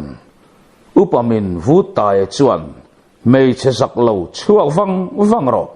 heta ti turi nei lo ti le chet la thutin an lal hoi hai lai tak mai chu anam thu top maya leika puilama zuang chuak zokin ram hnuai piklam pan chuan atlan phei zui buana lalkom char lama ani atlan liam pot ni zong chepa mai chule karon don khopche ithi don tho tia อุปพุนลอยอดชวกจูอาราบทางลำอโปลมาโตอุปพุนลอยตู้เล่ฟ้าเต้นไม่เฉลเสียมาทางฟ้ารัวเขาเป็นนันซุยงาลินอุปมินเลียมนั่นละมาจวนนั้นเลี้ยงาลดูลมายาลัลปาเบอร์ปอนทีร์มอลตบตัวอินตีเทอันเอริตัดเหล่าลัลินเปียเฟมายาขามก็ว่าจวนอุปฟูตายเนียกจูอันเหล่าตัดไม่บุกทางอัตโปหาชวกเวจกินจงสร้างเหล่าละหอยกอลนัสไม่จุขบินอันนี้สังจุยตซาละกัลทีร์คำเหล่าเนนโอมินรอนเบยโตเขาละฟังขาขอนบอลกะลมซงตักมีจุกดิตัดเปกาที่เซนอังอัมเวเมลใบคบมายาตีนจงสร้างจุพุนบลาเบจุยสามซงอันละตุมติเสียตักเฮียนอมมุนอันทั้งเฟลเลเตอะเฮติเมกลายเฮียนอุปฟุตตายซงตูเตโรมักตีนอันหอยมายาขามาอัตเลียมันยังตียะคำหน่วยละมะจงตูเต็นเอ็งมันหุบกสีโลขวาระกันบิจุยเละงัดไม่โดนเนี่ยเตียเละเดียลินมักันตีทูจุนสวยเวไลายะเฮติลาเฮียนอุปฟุตตายเอโรอาทิอัลพุนเราชิมเงนิโดนนี่อาเฟียดโลกบิกฟังนี่เขาละฟ้าอามังอังฟักกวลเวลอินันโลกชัวลลไม่ปุกตักเตไม่อามาจงตูตดินโคมนาจังลำทุ่มโอเวลเล็กจวนทอกโปททงมังละวัต้มปิงจลินอุปพุนลอยอาหัวนัจวนสเรมตะกันนี่กาลทัดโดนเท้าตียะอินเซรุเจ้าจุมินต้มงัดขดชุงละมาเอโรปัสสาวะเต็นอันบอยนบุลบาลอันสวยตั้งตะสียาลัลเดมนาโอเนนละมาริตันหน่วยมายากันที่เวกหินตัวนี่โมลัลบุเซมาฟัทังชุงตูรงดเฮียนนี่มินเลวดูที่เอาหน่วยไม่การลัลปาเบรไม่ชรนดิ้งชัวกินเขาไม่ปุยเตเนน่ะชวนไงดามาดีตั้งวตาออร์เลียนตะเทียนเฮาดอบมาบาการิบชูกันคุ้มมักไม่ดินมุนตูร์ปอจูอมเลวคบไม่อุปพุนลอยจูลัลปาชวนเมลเลงัดินเราเรลอิตันทารังอุมยังตีนอุปพุนลอยจูอันเอาปะจวะมิลุลุลเซียอัชวกตัวจุดที่ไม่ลุงโอยเลจีอันนี้ตัวละวันยังกะอังเฟลตัวอีกยังมงกะหุ่นชุงอาเจ้าตัวที่อินลำปันมักินอาตูเลฟ้าเตรอนกัลโคมงาตรักจูเมลกวลเดนะไขเลเกยซงเฮขัวเฮียนอมเวทูลนักเสตอลฟ้าอมตุยนั่นละกันไอตะเฮกเหลาจันไลขวนนุงอขวนรัวลินเฮขัวฮีกัชวสันโดนมินซุยตูรินกับเบสเซเคร์เหลาเจ้าวะทุกลูกนักไอชวนกับเสียมเฟลเวกตัวตีนอภัยเบลปักหลัตตาหาดำเมลอปุจันตาอนุปุยปนอปัสสลมีเซียอาเชียงเนบกะเฮขตันเฮเลเชนอิเทในเหลาลันตีร์ตัวตูน่าซงกะไลซอนูเตฟังขวาขามเชรลำกันปันเทตวังตีนอปัสสลเกียงอมงหุงซุยมะกะกันชุงกัวกันรอนกัลเวงตีนอฟ้าเตลอินอันรอนชนสับใจปุยขวาซงอันก็ห้อยเงยโดนตีหลังตาเฮติลาเฮียนจงสร้างเอรอเลวพุนเวนังเริงกำบิดเละเบงอันติรอบโคลนไม่ยันหมูน้ำทีร์ตัวอมโดนมติลายินบรัวกาทำรัลเละทำไม่สีนิขโมติเตลงป่าขอละไม่ปันได้ไม่เตียงมินรอนดาวตบระวังดาวตากปนนี่เนกเหลาฮิอาตีนอาเป็นช่วงจุยตะถ้วยจันไลนี่ไม่ชวนใจปุยขวาจูอะไรเฮียนอะไรง่อยตัวอุปพุนลอยเละอาฟาเตสอมประคัดชุงก็สอมประคัดตีนานี่จูมีตะชวนมานอินเท่าชัวสันินขามเชรลำปันตูรินกัลันเซียมจันตา ทอมในมูมัลมับละฮเป็นอันนี้อันมากป่าปัสสาวะราเลียนเบรชวนอินบุเลรันเตซงก็กุตาดาพดไม่อุละอัลลมาอินรอนลันเลติกาอินรัวลินเกี่ยโปก็เป็นเวงาลังอติมักไม่บกเนนอันรัลรัวเลทิลดังซงจูไงชัตกินอันเป็นสันเทตัดไม่บกสียาผู้นั่นเองเป็นฟอกกินเสียมติเมลปูเรงอันอมลฟะกฟางขวากันขวาอันเลวติชินงายหันกูร์ปอตูมานอมเลวขวาระเขาไม่ปุยเตนันสกิมเงียงเอ็งตินลัลเลไม่ปุยเลอุปาเตชวนงายังโมเลเฮติลายเฮียนบุกทั้งอัตเชียนดูนโปโคลัมปนักเป็นเลงัดตัวอินการะสันทุมอันเรียมวนเลนูชวนขวาอันอินปัลเข่งเลดอนตะเรงมายาขอทีร์ลางจังงานขวาจะทีร์ฟังอินอาลาวหิมเชียงเลอันอิติเสียอินไวเบลันปักลัตตาเป็นกัลซุยเลอินกดชวนมอยฟังขอชุงลำอิได้ลุดลังงาโลมายังโอตียาบุกทางรถนางอินเกณฑ์เป็นสุยตาขอได้ดาวอมติตะกาบุกทางอัตอินจูอาลูลังงาฟังมายาราละจังชวนบุกทางชวนอปาอันอินกดลายจักเซตาเวตัวเซ็กไม่จะทีรฟังอินลมปากปาจูอาเซียอวังเลวเวเองตักจุดบวยนตอกเนโมตียามันโมตะกเป็นงาลดอรินปัสสาวะราเลียนโตนปอชวนอาฟปาเตปนิจูเลวมุทัวยาบุกทางชวนตานเดวติเตียปาจุปันนายเจลินอากียงเห็นชวนกปาทิลดิกเลวอาอมเอ็มนีตียาในถ้วยอินราเลียนโตนชวนอเวรีโตลุตุกตายาตีนมังอังตักินอเวตัวเสกะอาปาบวยเนจูบุกทางเลจงสร้างอันหันเสียเจียนชวนอันทอเดวหัวยาจงสร้างชวนอเวรีโตอานีกปาอันติซาวะนี่อันเอาแต่เปลี่ยนโทนะขจวนให้เตียงเอ็มเรฮีอเวลเรงตีนมังอังตักเขียนอัจฉริยะฟิล์มรอนช่วงจนหุยเกียงปอกะจงสร้างจนโอเลมีป่าอฟิงเงยโดนนิจูตียาโอชัวรวยไม่ยินกันูมีป่าสังช่วงเงยรอเกนี่โปกันรอนโหตัวเนียตีนอินช่วงละมันมีตะเชียดเงยตูดชวนอันเอามาลูงมาในเริ่มเชียดนะมังบอลปูกว่ากลานตาเด้งรู้มาเตปทุมปอรอนหลังเวงาลินอันเจ็ดชวนนลำกงโซนเปียกนหุ่นปอนี่ละวันยังจูลำจนหอยมันเหลานาวเปียงตูรงดละมาอันริรูแต่อินันงอยทับอันทหุบไม่บอลปูโปเด้งรู้มาเตนันหันตูรมันหมอปกันยังหาทเดวรวมจุงรอนแข่งอินปัสสาวะเองจันจินกันละฉันมันเอ็มอารอนติเฮวมายาราเลียนโตนละชวนเองมอยซอย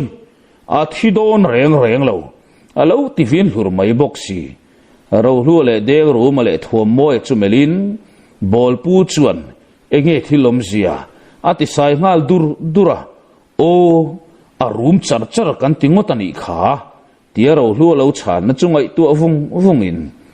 อินมอลเล่ไม่กตีตินเกี่ยปอกกับมอลเวทูตีนบอลปูจุดตุ้มตักมุกไม่เล่จุดยังงานเรเดวทับลายชวนเรียนิโลนาวแต่จับถมอารอนชวกตะกัดไม่ฟาดุมตะกิสิงตาตีอารอนชวกถมชวนร้านเลียนโตนเบงอาลูบีกวระอาไม่รอจูฟาปานีเลฟานูอันนี้พิชาร์กิมิชวนอาศัยลังริกัดเหลาไม่เนียสอยนนเลตุรานไงลายินพิชาร์กิมิจูรอนดักชัวกะบอลปูจูอารอนลำตัดลัดบอลปูขักเฟตลัดินกษยารอนนายถวยรอเลตีนอมิดเมงะมันโหนะอารอนชัวเตลกัดไม่เละงาละจุตาจงปัสสาวะราเลียนโตนั่นเลบุกทางจู in nai zonga pen ngal de ruakin lau thon nain atua mupa pasal thama ni selang pakhatan anu ani pakhatan anu puidu lai ani boka mei chia in naw a khinga bolpu meu naw charatu pichar kimi an khuwa naw nei zong chara saktu anti hial thinina aron lam chuata ka zong ngai thata ka mai na chi ni lo nau te nge thalawa anu